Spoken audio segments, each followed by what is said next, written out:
Hello, my fancy friend, and welcome to another episode of the Fancy Scientist podcast. Ever since I did my PhD and started working with kids, I really recognized that the true solution to conservation problems at its core is to get people to care about nature. And that happens when you get them connected to nature, because if they can't feel this emotional attachment to it, if they don't experience it, they're not going to care if they lose it or not. We really need that connection to nature. So I have been on a mission of getting people connected to nature, especially kids, because when kids are young, then they're more open to having this connection. Whereas when we're adults, we are more set in our ways, we have our values established. So working with kids is super important. And I started this program last year called Connection Through Curiosity because I am a new parent. No, I didn't have a baby, but I have a boyfriend and he has a son. So we have been co parenting together. And one of my missions is to get us all together outside. And I use being outside in nature as a way for us to really connect. This program, Connection Through Curiosity, I teach you how to use nature and children's innate curiosity about nature as a means to deepen your connection, your relationship, and also to spark their scientific mind and get them curious and mindful about the natural world. One of my students in the program shared with me a podcast interview featuring John Muir Laws, and he talked about nature journaling as a means to connect people to nature. And I just loved this podcast episode and knew that I had to interview him. So I reached out to him and we had such an amazing time talking about connecting to nature, primarily through nature journaling. A lot of people think that arts and sciences are different, but they're not. There is so much overlap between them. And I actually loved drawing when I was younger, and I always drew pictures of animals. And I know a lot of people in my field feel that way too.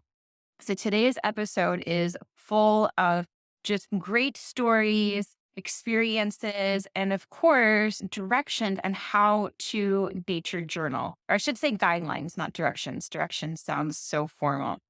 So I was so happy to interview John. We had such a great conversation, and I hope this episode inspires you to not be perfect and to start nature journaling on your own. It has so many benefits, and I just think it's such a fun activity. I'm excited to go do it now. Enjoy. Hi, John. Thank you so much for coming to the Fancy Scientist podcast. I am so excited to have you here today. It's really fun to talk to you. I also really like your approach of helping people think about what a scientist is in a lot of different ways. I think that that's a really important thing for kids and adults to understand. Thank you so much. I really appreciate that. So, your big thing is nature journaling. Could you please tell everyone out there what exactly do you mean by nature journaling? I'm sure we can put together the pieces, but what does it mean to you or to somebody who's never heard that phrase before? Keeping a nature journal is using a piece of paper as an extension of your brain when you're out romping around in nature. You observe something, you're wondering about something. If you try to do all your thinking up in your electric meat, what happens is our brains are just really limited to how much they can hold at one time. And we're not as good at paying attention or remembering as we think we are. So if you are, as you're observing the behavior of a squirrel, there's a squirrel right outside my window right now. So instead of, if I just stare at it, my brain quickly says, all right, you've got it. There's a squirrel. And then later on, I'll just forget all the details about what I see. But if I take a piece of paper, a notebook, and I record what I'm seeing, several things happen. One is that my brain pays a higher level of attention than it otherwise would. By putting things down on paper and not just staring at the flower, but I'm noticing this. I put it down on my paper. I notice this next thing. I put it down. My ability to pay attention and to notice details goes way, way, way up. Another really interesting thing happens is that my ability to remember those details also improves. Not just because I've got things written down on a piece of paper and I can look at those notes, but the part of my brain that's involved in paying attention is also a lot of the circuits that are involved in memory. So if I pay deeper attention up front, my memory is going to be vastly improved on the back. And one other little piece of this is that the journal can become a cue for my brain just to drop into a flow state where I'm just wrapped up in attention and wonder with whatever is in front of me and just get absolutely lost in whatever phenomenon I am geeking out with and exploring. So rather than getting in the way of like, somebody might say like, well, I don't want something to kind of, get in.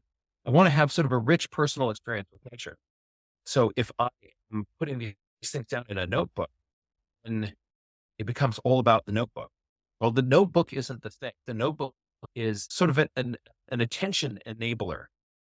And it actually helps you kind of drop into these states of deep, rapt concentration. And I find that when I do this, my ability to experience nature and get the most out of that moment goes way, way, way up.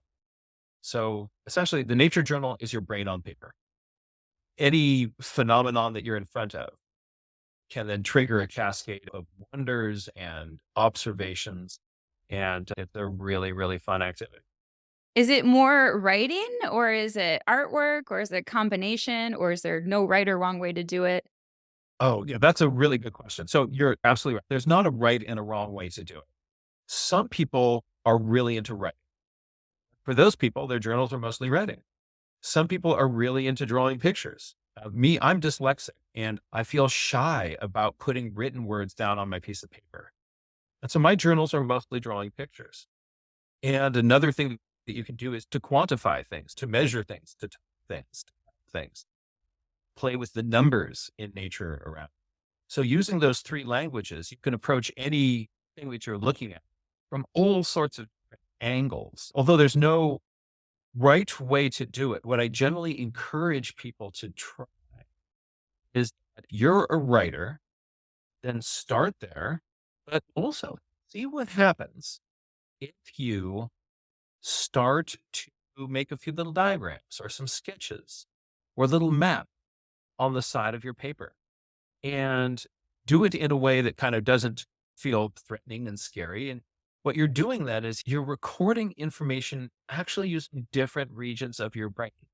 And the way you think when you are visually representing things is just different than the way that you if you are writing.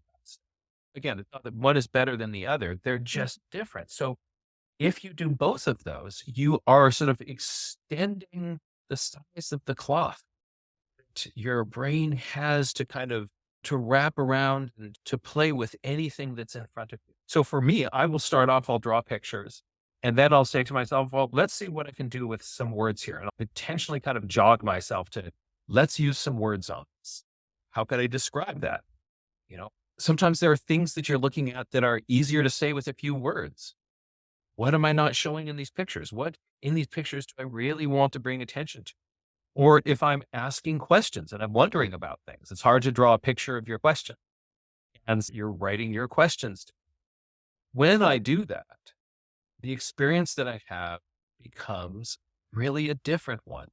So there isn't one way that you're supposed to be doing it. And you can start with whatever your comfort zone is. But I often encourage people to try to just push yourself a little bit outside of your regular comfort zone. Give these other regions of your brain a chance to come out and play with whatever phenomenon. I love that. How did you get started nature journaling?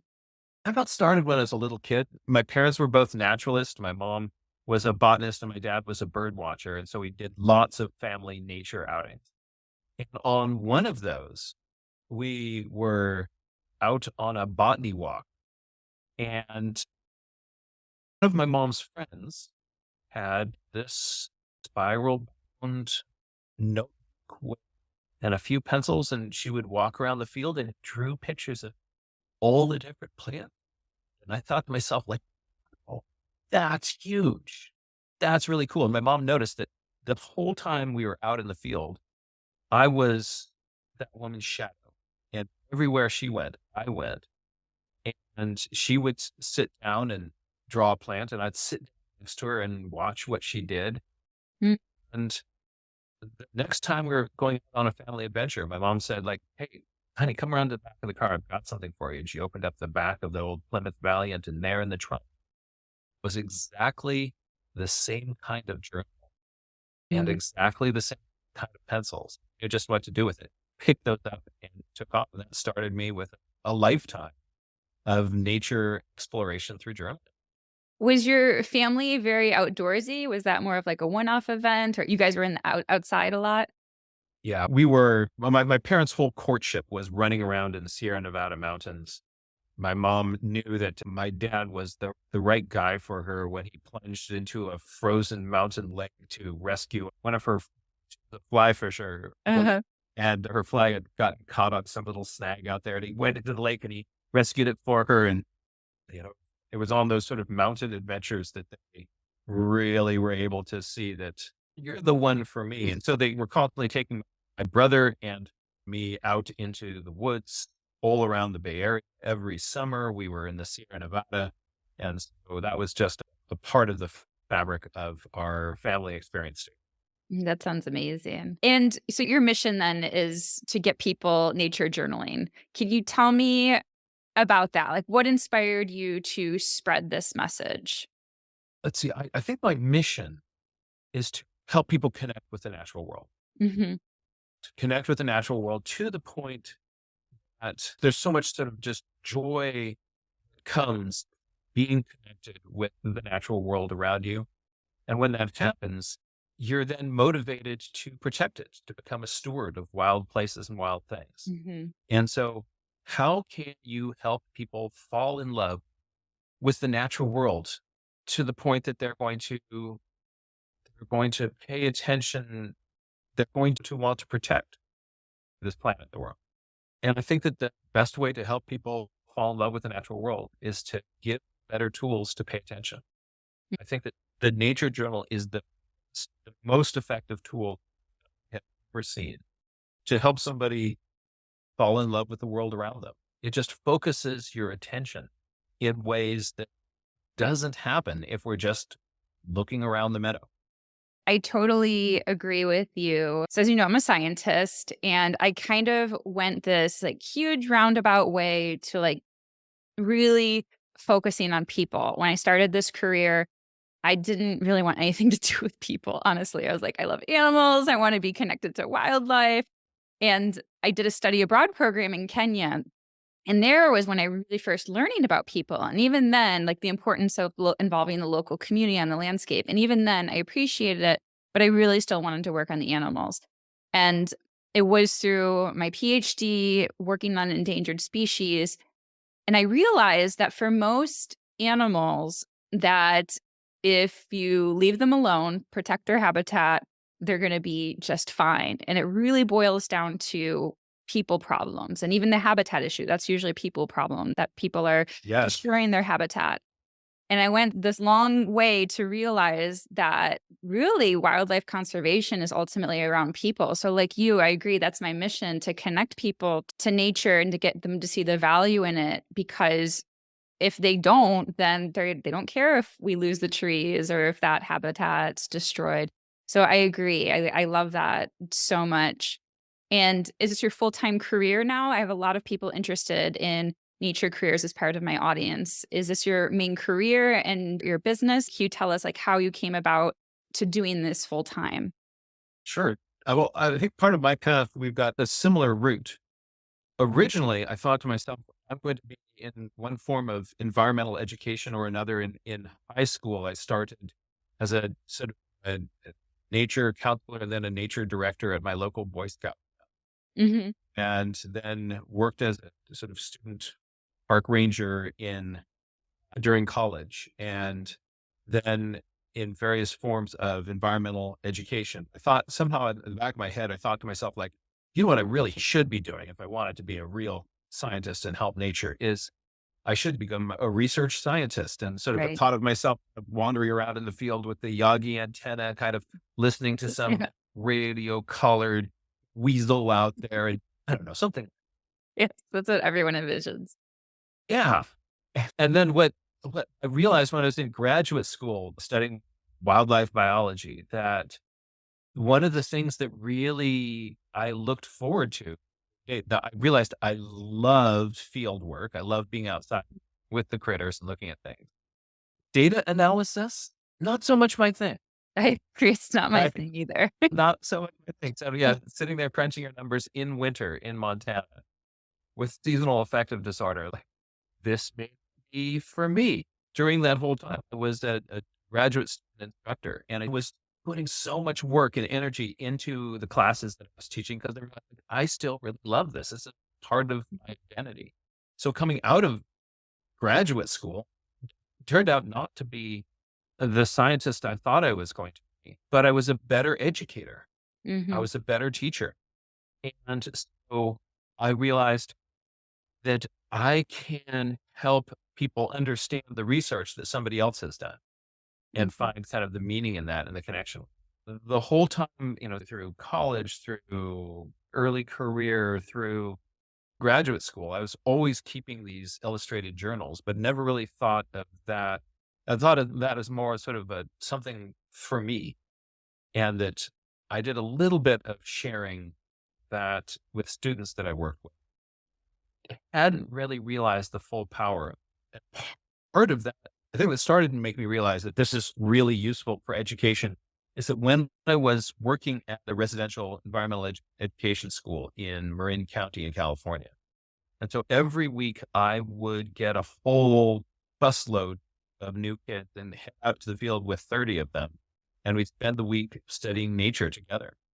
What I realized was that nature journaling was an incredibly powerful tool for those kids. And the way that came about was that my kind of prep area where I would ready for my next class was right adjacent to an area where I could overhear meetings that teachers were having with their students after a day in the field with me. I would be thinking to myself, like, I taught about, all these different concepts and food webs and all these sorts of things. I had my teaching agenda. And in those days, sort of the state of the art of environmental education was sort of playing these sort of nature games in the woods where like you're a fox and you're a Mhm. rabbit and you chase you. And what I realized that the kind of take home in spite of my like really effective, what I thought were really effective kind of wrap up conversations and things, the students were basically playing tag in the woods. Yeah. And I thought I was teaching about ecosystems. And started to realize how much of the objectives that I think I'm doing, how much of those are really getting across, and how much of this time that we're spending at outdoor school, at this sort of nature education experience, are we actually paying attention to nature? And in my own free time, I would grab my journal and a pen and run up into the hills and start sketching. And kids would often ask to join me during their lunch breaks. And I realized, oh, you voluntarily want to do this nature journaling thing. And I started to work that more and more into my curriculum. And I found it was so powerful to get people to actually look at what was in. Because if you walk around and you tell people like this is a puppy and this is a pearly everlasting, they'll go like, oh, neat. And if you do that in an entertaining, engaging way, you will have their attention for the time you're doing that. And then they promptly forget all those little things that you Yeah. thought you were teaching.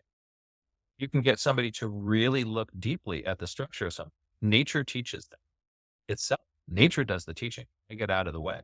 I started teaching kind of a monthly nature journaling groups where we meet in the field and go romping around and do nature journaling together. I then started teaching every month in the San Francisco Bay Area. I would kind of go on a circuit to different nature centers around the San Francisco Bay Area and teach different classes each month at the same class, each of those 7 places. gave these live nature journaling classes and gave people some of the skills to be able to do this, because I realized there are things that you can figure out about how do you go about you want to draw a deer, how do you go about doing that? Actually having an understanding of some of the deer's anatomy really, really helps. And having an understanding of some art principles really, really helps. And so I would teach those classes to give people basic skills. And we grew this big nature journaling community in the San Francisco area. And that blossomed into an international nature journaling group. And when COVID hit, I took all my classes online. The whole thing just blew up. It turns out during COVID, a lot of people wanted to be in nature, Yeah. doing something separated from other people and developing some kind of a skill. And a lot of people said, I've always wanted to draw. And all of a sudden, here's this guy saying, I'll teach you how to draw. Let's go out in nature and you can have some distance space. And the nature journaling community, huge international. I'm part of that. Actually, a whole bunch of other really amazing teachers and joyful people who have come together to help people make this accessible. That's fantastic. When you take somebody nature journaling, like say you have a group of kids, do you give them prompts or is it all up to them? Like, do you say, let's focus on this plant, or do you just let them go wild? Here's what I found. So, first of all, when I take groups out into the field, I really pay a lot of attention to the level of energy and focus in the group. Mm. A bunch of kids just jump off a bus and I say, let's sit down and do nature journaling. Whatever happens is not going to work. I like to go into the woods, go exploring, go adventuring. We start finding interesting things. And as I find something that's really interesting, I can then bring out the journals to help us focus. And what I find really helps a lot is at the start, there's infinite number of things that you could do. Help them by taking this small thing in front of them, perhaps just this one leaf out of the entire forest. And let's look carefully at that. You start to look at that, and I give them a lot of scaffolding, how to look and how to kind of go about the sort of the business of noticing things about nature. And perhaps a little bit of scaffolding about how to start to get that down on your piece of paper. And what you do is help the students develop a vocabulary. How can you approach, say, looking at this leaf in a million different ways? And so I can make that easier for them, have a really successful experience focusing on one goal, though, is not that I am, always this guide in the woods saying, look at this and let's explore it this way. You give the students a bunch of tools. They slowly develop tools like, oh, I can make a map. Oh, I can make a cross section. Oh, I can make a diagram of this or a portrait of that. Or here's a set of little comics step by steps to describe the behavior, the bird and the otter. This happened, then this happened, this happened. And those are the tools that they can pull out for looking at any other natural phenomenon that they look. So at the start, what I started doing is just said, here's nature journal, go nature journal something. And kids felt really lost and disoriented. Yeah. So a little bit of scaffolding goes a long way. I wrote a book called with Emily Ligren called How to Teach Nature Journaling. And it breaks down a bunch of activities that you can do with kids that really help them start to do this kind of deep nature observation. And also to helps take kind of the fear out of putting marks on paper. Because a lot of kids and a lot of adults, uh, kind of barriers is that they say, I'm not good at drawing. I'm not an artist. And so then they don't want to try to put marks on paper to journal what they're seeing. So we've got a lot of strategies to help shift the focus to looking carefully at whatever phenomenon you're seeing in nature. And so it's all about that squirrel, instead of all about the piece of paper that is in front of I imagine that's a bigger problem for adults than kids because I even catch myself doing that. Like I don't have children, but my boyfriend has a son, so we draw sometimes at night just from our imagination. And as a child, I remember just like being able to draw different things and he's drawing different things. And I'm like, I don't know what to draw. Like, I need a picture of something to draw. Like, I can't think of anything. So I think our brains just like shut down as we get older, or we're taught to be less creative and it gets harder and harder for us. What I find is exactly what you're describing. The young kids, no inhibition. Yeah. Give me the crayon and I am drawing.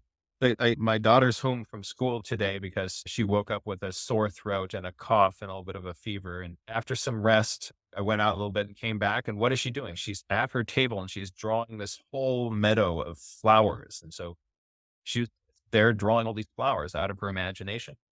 Many grown-ups, they're not going to take that risk because you put a mark down on a paper and then all of a sudden there's a vulnerability there. Grown-ups tend to identify themselves by the things that they're most competent at, Hmm. so whatever it is that you're really competent with, that's your identity. And things that you're not competent with are a threat. And so we tend not to do them. Oh, I can't do that.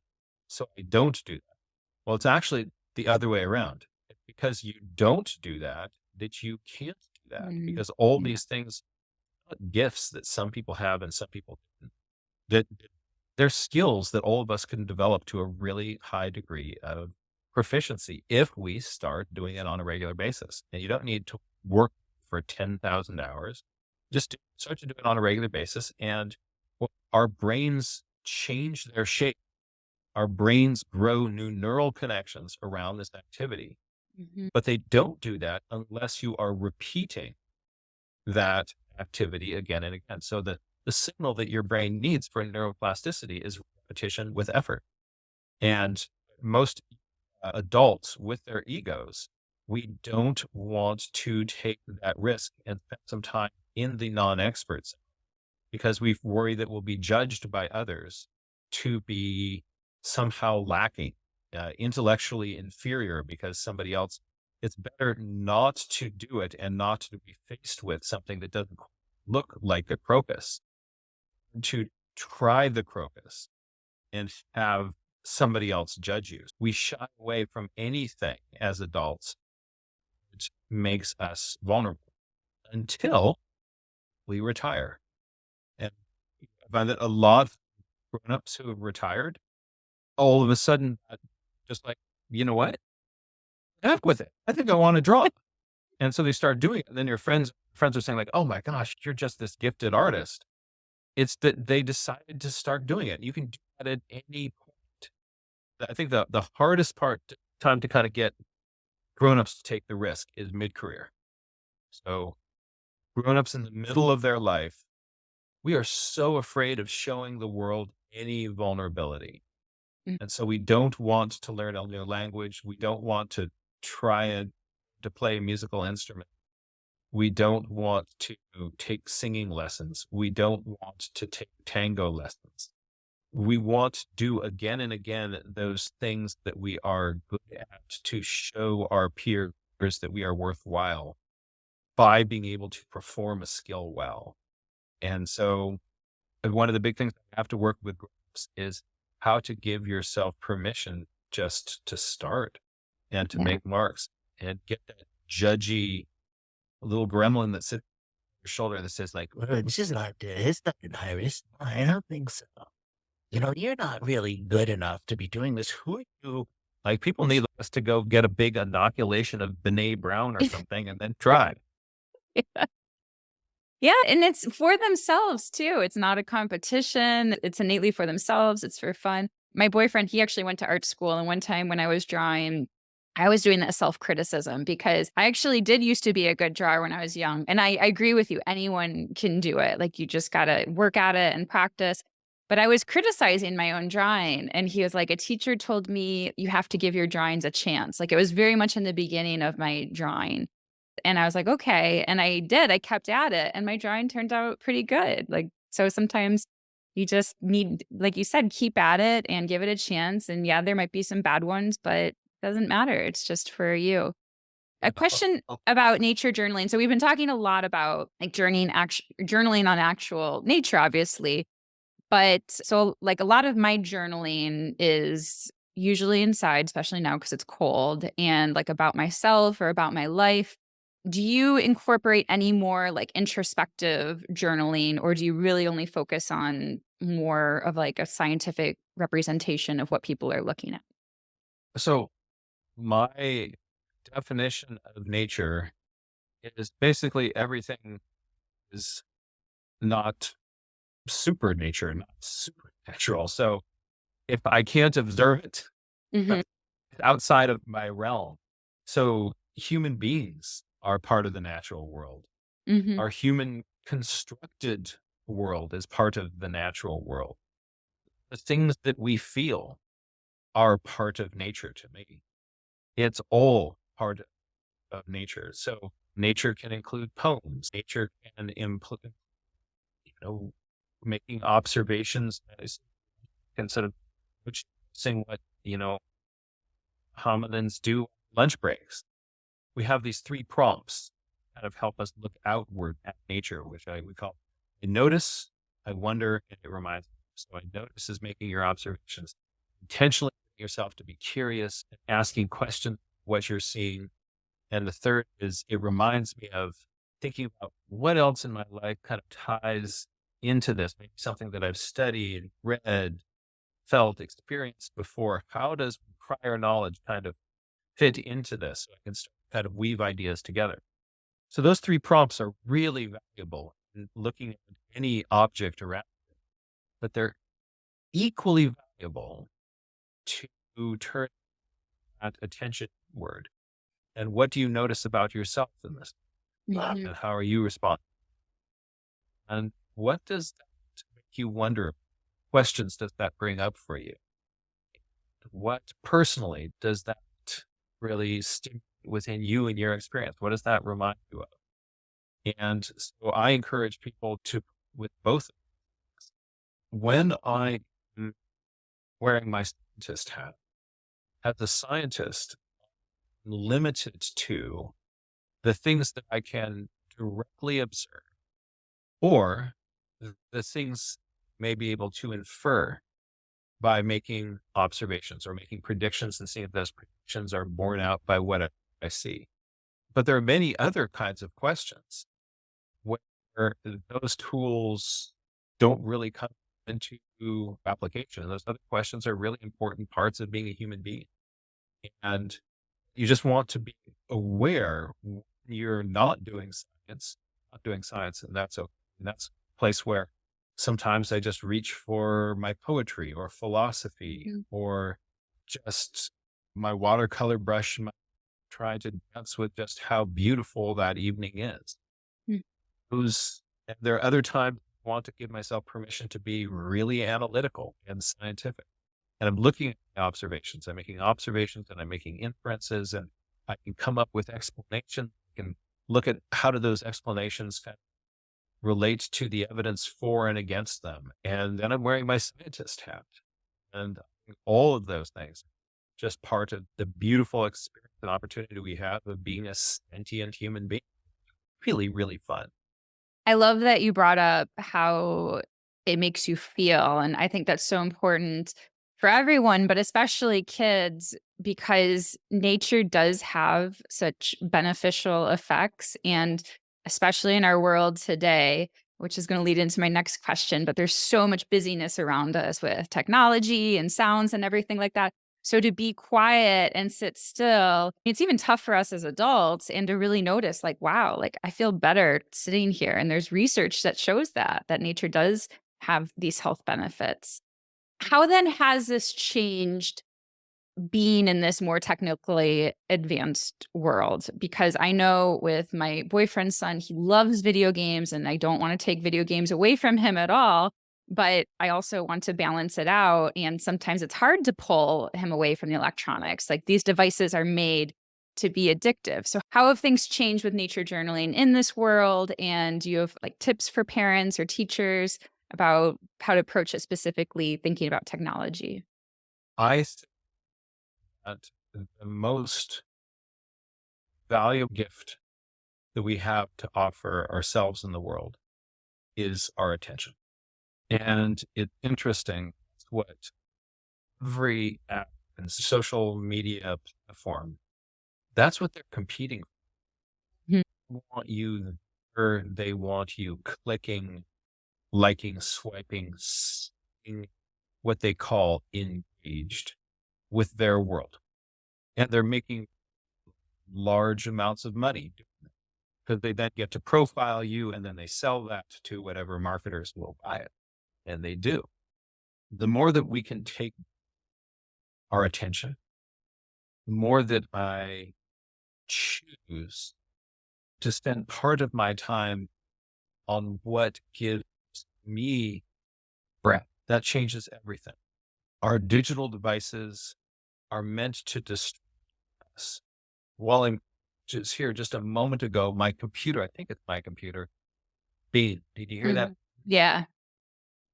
I have a new computer and I can't figure out where that thing is coming from, what it is trying to get me to do. But there's something like here in this Yeah. operating system in front of me that's saying, like, go pay attention to this. Yeah.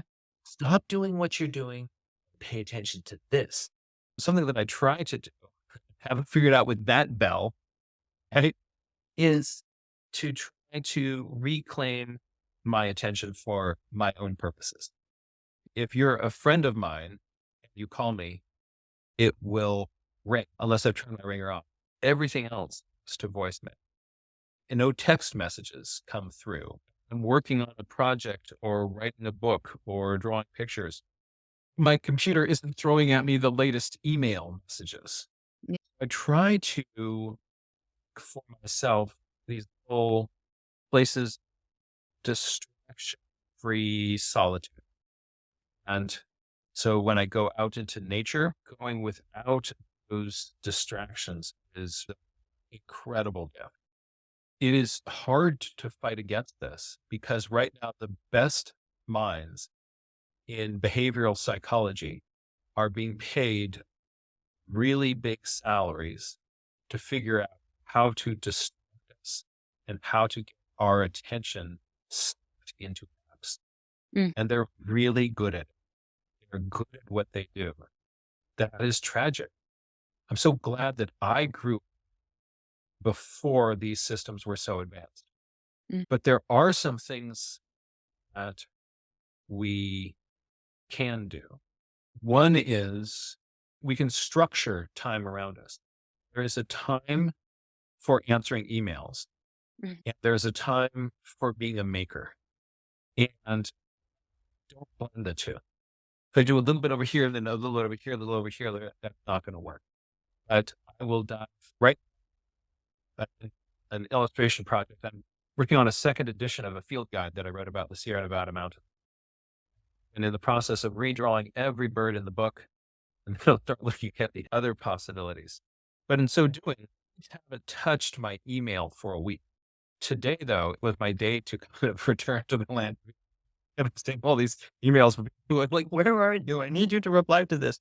But I'm telling you, I got so much creative work in that 1 week away from it. Also notice what things distract you, right? Algorithms figure out what you want to do. So turn them off. Don't let them be you. There are going to be some people who are insulted that you haven't gotten back to them within, 15 minutes. But if they're contacting me, they're just eventually my friends are going to learn that I may look at my texts tomorrow. Yeah, I definitely do that After too. that, it's going to be okay Yeah.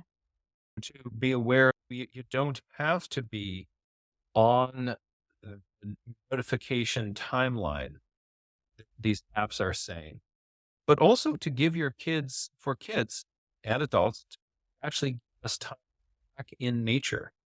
Mm. You get kids out by a creek and it still has this magic that Mhm. when we were small. But part of the problem is, yeah, it's this text, but then another problem is that we're not giving ourselves and our children opportunities to be out there in contact with the real stuff.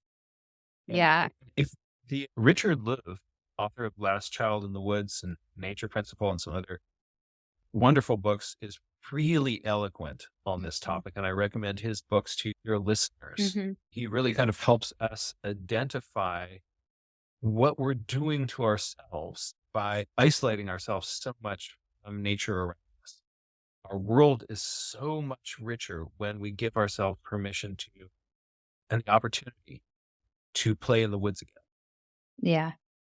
I totally agree, and for my boyfriend's son, I think a lot of times the problem is us too, or at least in my head, and I'm a huge nature lover, Ah, obviously. yes, yes. Say more But about I that. but I mean, I'm watching him play these video games, and there's all these flashes and exciting things, and I wanna take him out to nature, and in my head, I'm thinking, "Oh, he's not gonna like this. This is not as exciting."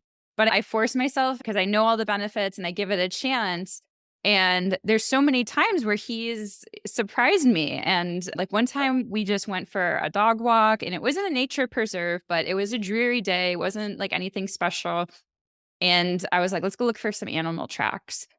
And at first he didn't wanna go, and that's the other thing, like, overcoming the resistance, like, they're really good at being like if they're not used to going out in nature, they're really good at saying like, "No, I don't wanna do that." So you gotta sometimes you do have to force them, and then I had him out, and we were out for a good long time, like 40 minutes, and I was like, "Okay, let's go," and he wanted to stay out longer. He was like, "Oh, can we just go down this path a little bit more to see what's down here?" So and again, we didn't do anything special, just, like, went for a dog walk and looked for some tracks, and yeah, we had a good time, and he wanted to be out there longer. And same we did a creek activity too, where we just went to a creek, and you're right, the creek was like magic. The hike was kinda boring until we got to the creek, and then I was like, "Oh my gosh, let's stay here," and we were flipping over rocks and looking at all these different things. And so, yeah, you think of several things. One, to what degree are you as an adult role Yes, modeling, yes. regularly getting out into nature? And then what is the behavior that the kids are seeing us do with Mhm. our own devices I and know. tablets and screens? So we're worried about our kids' screen time. Then you think, how much, when they're watching, what are they seeing me walking with my nose in my phone? Are they seeing me sort of step away from conversation with other real human beings and go Mhm. send somebody a text? Are they seeing me kind of, fall into that little distraction? Yeah. Or are they seeing me step out of so that I can be present with them? Mhm. Some people say that, my kids don't listen to anything I say. But the flip side of that is that they watch everything you do. And part of the problem with kids and their devices is that that's the behavior that we adults have role model. Yeah, I So totally if we're agree. going to be worried about them and their devices, we need to start walking the walk with them so that my daughter comes home from school. Is my work day over? My challenge is I work from home. I know that's our challenge too, we both Yeah, work I'm going from to work home, from home. And a and you need lot a of my device to work for us for us. So I'm doing that, but how much time are they seeing me in front of a screen? And I'm telling Mhm. them screen I time, know. be a nature engaged person that you want them to be the person who can put down their own device. One of the rules we have in our family, there's no devices at the dinner table, Yeah, us too. right? And when we go out into a nature place, are we Eh walking looking at that? Or are we Mhm, walking looking at the mhm. birds in the world around us? So we can do a ton by, and something that we can actually actively work on is the degree to which we are role modeling the behavior which we want to see in our youth. I totally agree. This is well, one last question for you. This has been a great interview. What would you say to somebody who's not really interested in nature? I'm not sure if you have these conversations much, but since like 2014, I've been going to like different meetup groups and I meet what I call a lot of like normal people because most of my friends are always scientists. You're living your life right. Science geeks are the normal people. No, I'm Having saying that, that most of my friends were scientists. And then now, especially, I moved about a year and a half ago. So I'm meeting completely new friends and I don't even have my scientist friends here. And yeah, so like people aren't let's say they're not used to getting out in nature. They don't even know like it's a good thing to get out in nature. Do you have any like tips or segues for or to talking to people who aren't even really interested or know what's available? Or maybe even they're scared of it. I've actually Yeah. talked to some teachers who didn't want to go outside because they were scared of like insects and stuff. Well, and I think what does the media tell us about nature? There's a million movies of like five friends thought it would be a peaceful weekend in the woods. Or if there's a movie called The Woods or The Forest, Yeah. The Swamp, like, they'll even make scary movies about a meadow, the grass. I think there's a movie called The Grass, right? Where there's like really bad grass. And like various things happen next, and none of them are good. And so that's what kids are or that were present in sort of a man versus wild kind of way, Yeah. or survivor sorts of things. Nature is a place that is this dangerous oppositional place to where you get to prove yourself and survive, and you've overcome nature that wants to kill you. And so like you can be out there and you can bring one thing with you. If I ever did one of those sorts of things, like I'd bring like a Mary Oliver book, right? Sit there and read poetry because you get to hang out in nature. You're Mhm. like, "Oh, I need a Bowie knife." No. Like, when you ever needed a Bowie knife in nature? I Sometimes, it's nice to have your little pocket knife, but you really don't need a Bowie knife. So part of it is that the people are being told what happens when you get out there. And also for a lot of families, they don't have a cultural tradition of going out into nature. You grew up with that. It seemed very Mhm. natural that you would go, let's go play in the woods. Other people like the woods, really? No, that's where the psychos or the aliens or the psycho aliens, the mutant hillbilly Billy grizzly bears are going to get you when you step out into the forest. So it's not seen as a safe place. And so giving people sort of small, safe group situations and opportunities to let's, come for a walk with me. And you frame it as you're just getting exercise, right? Go into nature and then you breathe and start to give people the skills of what do you do when you get out. And I think you can be a really good ambassador to nature experience with people by sort of showing them that not only can we get to these places, but here's something to do when you get there. That's something that's nice in nature. People, you get out to there, like, what do you do? I guess you have a pick, right? Mhm. But if you're nature journaling, it also gives you this suite of things to do once you're. Another thing to think about is for many people, they kind of look at sort of outdoor places. I'm not seeing anybody there who looks like me. Mhm. Like I'm seeing all these Subaru back and everybody wearing, outdoor gear, Patagonia jackets. Mhm. But I'm not wearing Gore-Tex. And so do I belong here? Am I welcome here?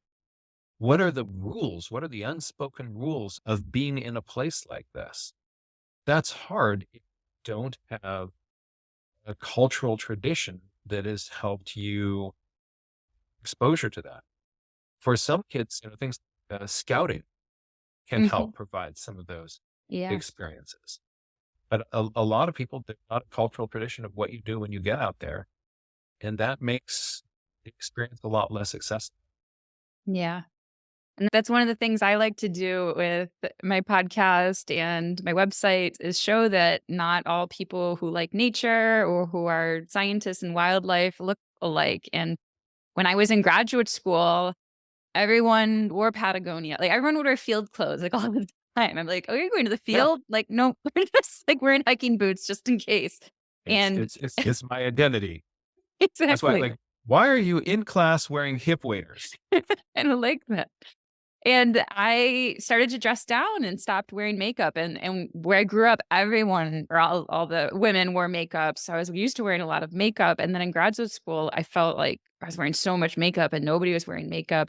But it's just what I like to do. So I went back to it. And then when I started working with kids and talking to classrooms, I thought it was really important to show them that you can be, like really feminine and girly and still go outside. And making a video about seeing coyotes and what an exciting treat that was for me. And yeah, and look like this. Yeah, there isn't a way you're supposed to look. Have nature be your place. This is the place that you are welcome. Yeah.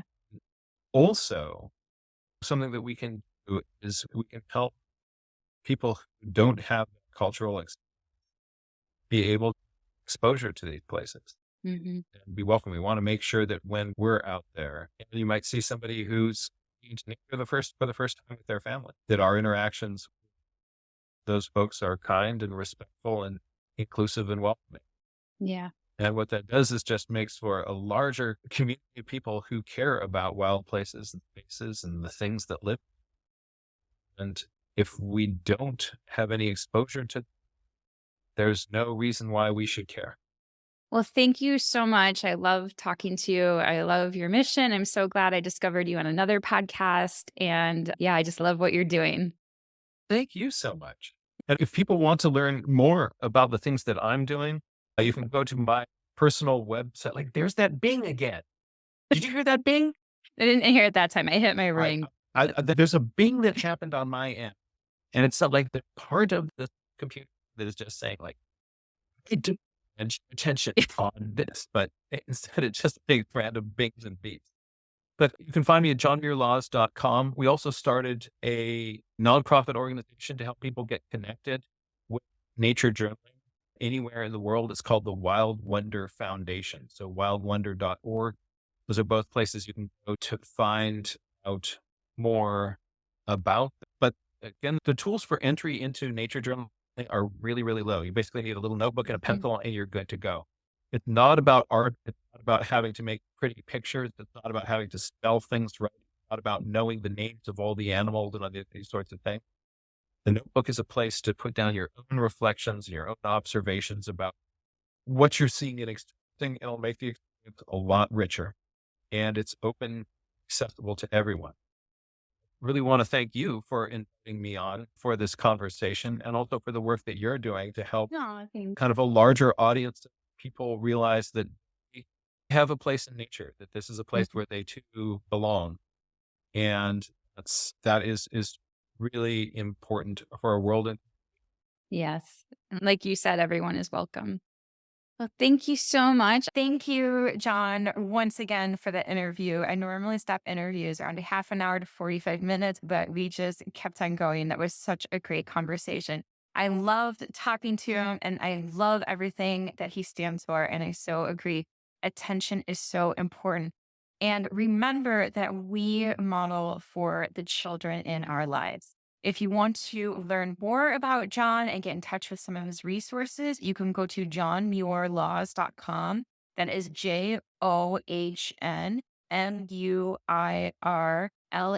JOHNMUIRLAWS.com. You'll find the link in the show notes. And you can also visit his nonprofit organization that he mentioned, Wild Wonder Foundation, and that's at wildwonder.org. And if you visit there, you'll find a free guide to start nature journaling.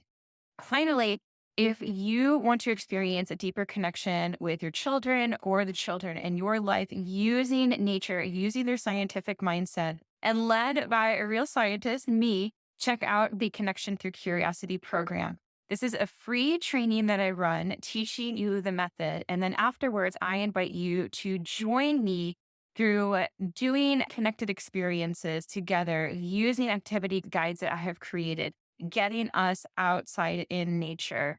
And there is coaching that comes along with it because as a parent, I have not raised my partner's son. I stepped in when he was about 7, 8 years old, and I've only been living here for about a year and a half.